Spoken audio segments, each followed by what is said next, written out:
Don Hugo, vimos cómo en la última reunión entre Putin y Sarkozy, realmente Sarkozy trata por todos los medios de evitar una guerra, porque Europa no puede ganar nada con esta guerra. Ganarán las industrias armamentísticas de algunos países, evidentemente, pero de ninguna manera la población.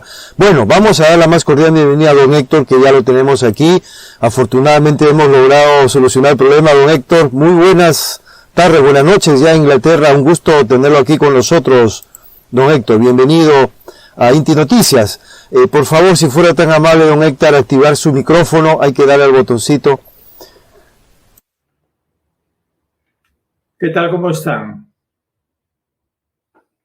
Bueno, un poco preocupados por las tormentas tan graves que hay en Inglaterra, pero me presento, don Héctor. Soy Wilmer Domínguez, de Inti Noticias. Ya conoce a don Isaac, y tenemos también a don Hugo Salinas, que desde Francia se conecta. Él es doctor en economía y queríamos hacer un programa con usted, así que le agradecemos muchísimo que se haya tomado estos momentos con nosotros. Bienvenido, don Héctor, adelante.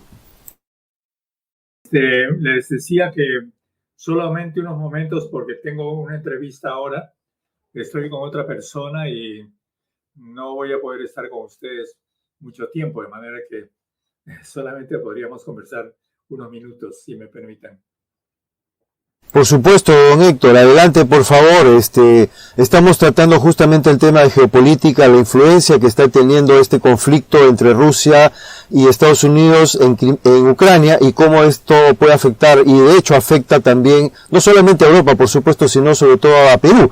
Si fuera tan amable, darnos su opinión al respecto, se lo agradeceríamos mucho, don Héctor.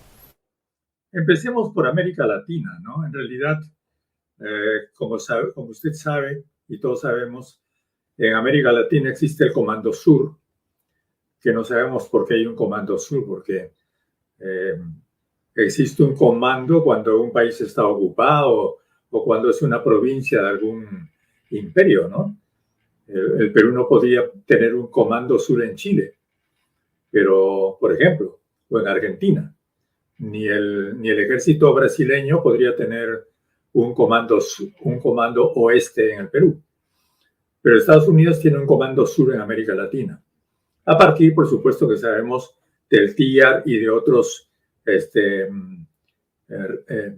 digamos, instrumentos legales que han sido formados y que han ido formándose como parte de todo el proceso de colonización de América Latina por parte de Estados Unidos, y que ahora está en crisis y en cuestión en la práctica, ¿no? Entonces, dada esta situación y dada una influencia de Estados Unidos sobre América Latina, que es una influencia casi ahora exclusivamente militar y política, pero que desgraciadamente se expande y se extiende también a la conciencia de muchas clases altas latinoamericanas, e incluso el pueblo latinoamericano, que ve todavía a Estados Unidos como un país objetivo, como una especie de país paradigma. En esa situación, cualquier conflicto de los Estados Unidos tiene que repercutir en América Latina.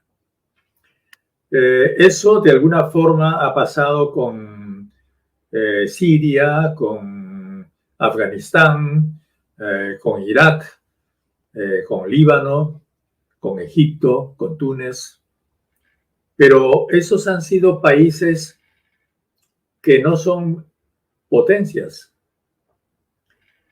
Un conflicto con una potencia como Rusia, que también tiene intereses e influencia en América Latina, o con China, evidentemente tiene que repercutir decididamente, inevitablemente, en América Latina y en el Perú, porque el Perú es una especie de país que a través de toda su historia ha tenido relaciones preferentes con los Estados Unidos. Esa es la vida del Perú, con muy pocas excepciones, quizá con el paréntesis de Velasco, pero la historia del Perú es una historia de dependencia económica y política de los Estados Unidos. Esa dependencia ya no es económica, porque ahora, por supuesto, que el Perú tiene una relación con países como Inglaterra, como China, como la propia Rusia, ¿no?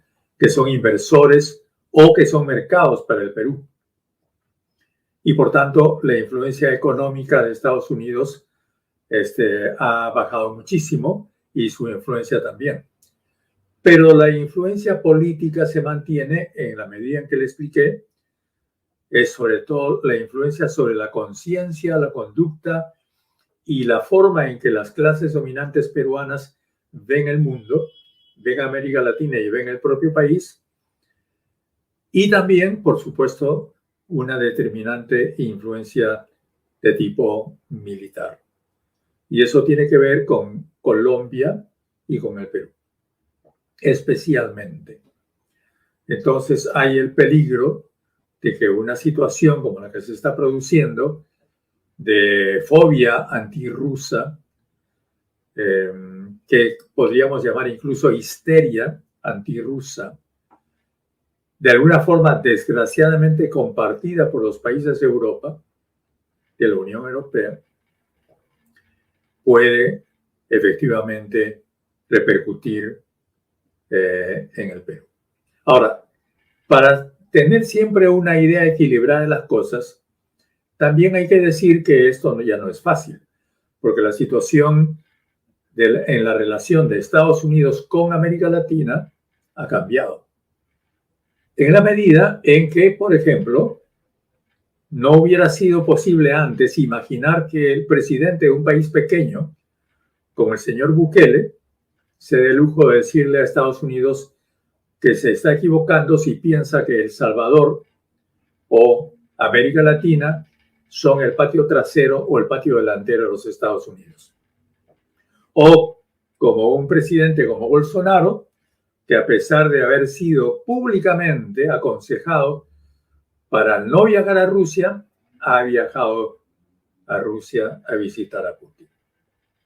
Y eso es también, estamos hablando de América Latina, pero eso también ha pasado con Macron, que ha estado en Moscú, ha pasado con Turquía, ¿no es cierto? Y pues quizá el único país que mantiene una... Y por supuesto también con Alemania, los líderes alemanes de varias tendencias han manifestado su distancia con las intenciones guerreristas de Estados Unidos respecto de Rusia a partir del conflicto ucraniano. Entonces, el único aliado seguro con que podría tener Estados Unidos en Europa es el Reino Unido. Pero todos sabemos que el Reino Unido también tiene en este momento una crisis económica muy fuerte a partir de su rompimiento con la Unión Europea, de su salida desde el Brexit, y que tiene un problema además de legitimidad de su staff político a partir de los problemas que tiene el señor Boris Johnson e incluso a partir de los problemas que tiene la propia Casa Real, en que tenemos a un príncipe o a los príncipes en este momento cuestionados públicamente, ¿no? Entonces, las cosas para Estados Unidos ya no son como en la época de la Guerra Fría. Y el señor Biden se equivoca de cabo a rabo cuando cree que eso se puede revivir. Eso no es fácil. Estados Unidos ya no es el ángel de la democracia. Nadie cree en eso. En la Primera Guerra Mundial, Woodrow Wilson pudo intervenir en Europa en nombre de la paz.